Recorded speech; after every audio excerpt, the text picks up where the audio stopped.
was discovered in a bog in northern Belarus. A first investigation showed that the parts belonged to a Soviet Kv1 heavy tank. In the fall of that same year, a team of restorers, historians, and salvage experts pulled the remnants of the military vehicle out of the mud. Their next step was to attempt to restore the illustrious tank. Any discovery of a previously unknown KV tank is a big deal. I'd call it a sensation. When we found out about the Stalin Line project to restore the legendary Soviet KV tank, we couldn't pass it up, so we gladly supported that project. The Kv1 itself is a very rare and exclusive thing. There are no Kv1 tanks on Belarusian territory, even in non-running condition. Today, there are only about 12 KVs left in the world. This tank appeared to be really unique. When the restorers cleared off the mud from the turret, they were pleasantly surprised. This particular KV was armed with the L11 gun. The L11 gun is of particular interest because it was very rare. Only 141 KV tanks were equipped with it.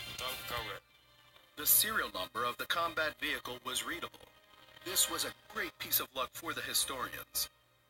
Thanks to this, they could find out the whole history of this Kv1. This tank was assembled in late 1940.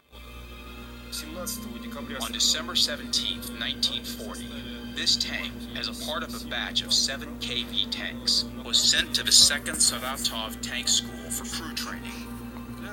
Then, as you know, World War II started for the USSR in June 1941. Every tank was needed at the front. So, the 7 KVs of that batch were assigned to reinforce the 13th Tank Division of the 5th Mechanized Corps on July 8, 1941. They took part in the Lepel counteroffensive. The marks of shell and bullet hits on the turret armor are evidence of heavy action. On July 10th and 11th, 1941, the 13th Tank Division tried to break out of encirclement. The discovered KV was extracted from the ground just north of that breakthrough attempt. Perhaps it was driven into the bog by enemy aircraft. It's possible that the crew just couldn't find their way through the unknown location. The tank got bogged down in the swampy terrain. The crew tried to save the vehicle to extract it. They laid logs under the tracks. Most likely, when the crew were unsuccessful in their efforts, they destroyed the vehicle.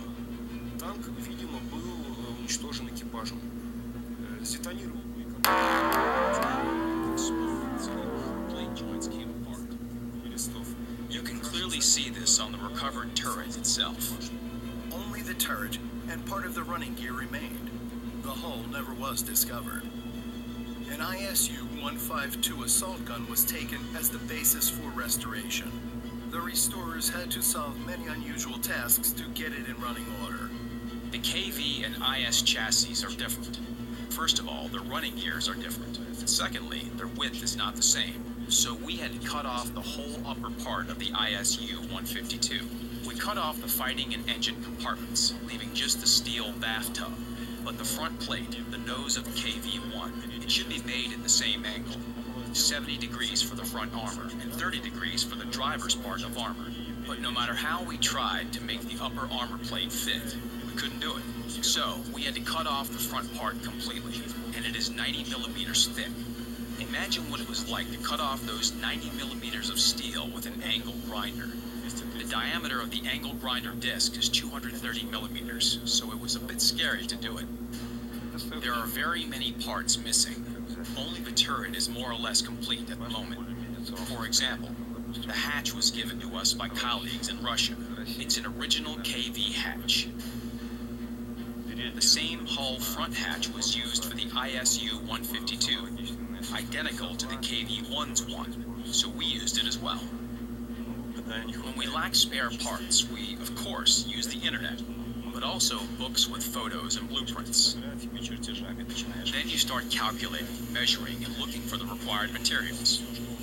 I mean, for everything you can find here on the Stalin line, every available piece, little piece of metal from any other vehicle, if you take a good look at it, you can find a suitable detail. But, of course, it depends how your hands and imagination work. If you turn on your imagination a bit, you can do anything you want. Корма у самоходки Ису-152 отличается от кормы. The rear of the ISU-152 was different from the rear of the KV. It was angled here, so to make it resemble the KV, we used... You can't bend a 30mm steel sheet, 70 centimeters in diameter. So we found a gas pipe, cut it apart, welded it in, and got the required result, as it was on the Kv1.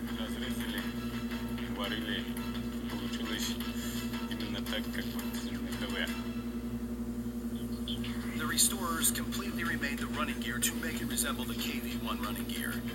They adapted the ISU hull to the turret found in the bog. A lot of previously missing armor components were made anew. Also, a new engine was installed. It took more than half a year to restore the vehicle. And not just to restore its exterior, but also get it running. The KV is an iconic vehicle of Soviet tank building, and the restoration of this legendary vehicle is dedicated to the 75th anniversary of Zinovy Kalabanov's heroic stand. On August 19, 1941, 5 KV tanks under the command of Lieutenant Zinovy Kalabanov destroyed 42 German tanks near the Voiskovici settlement in the Gachinsky district of the Leningrad region. Kalabanov's crew personally destroyed 22 tanks. Kalabanov was in command of one of the best tanks in 1941, the Kv1.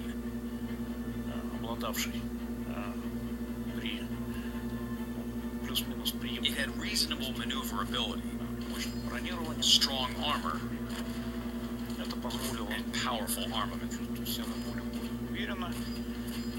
This allowed the tankers to feel confident on the battlefield. They withstood the German fire. This allowed them to hold out. The tank had a powerful cannon. So, as a result, there were 22 knocked-out German vehicles.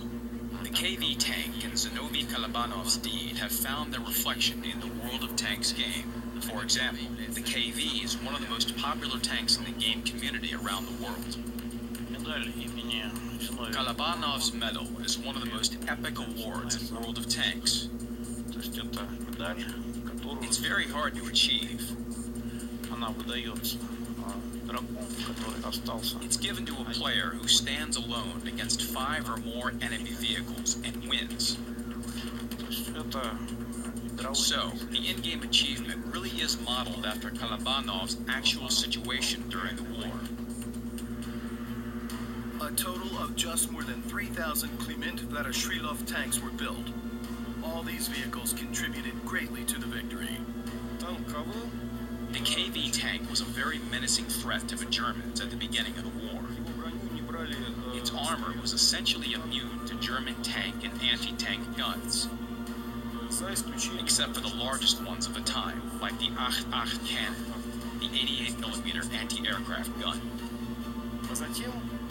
Then the German Tiger arrived on the battlefield, and the KV became obsolete at once. It was outmatched by the Tiger in both armor protection and firepower.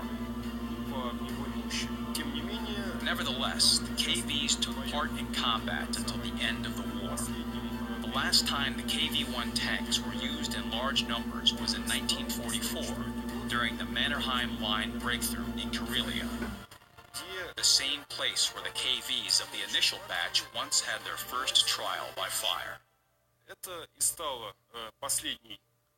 This was the last milestone in the combat use of the KV tanks. In the future, the restored KV tank will take part in the historical reenactments on the Stalin line.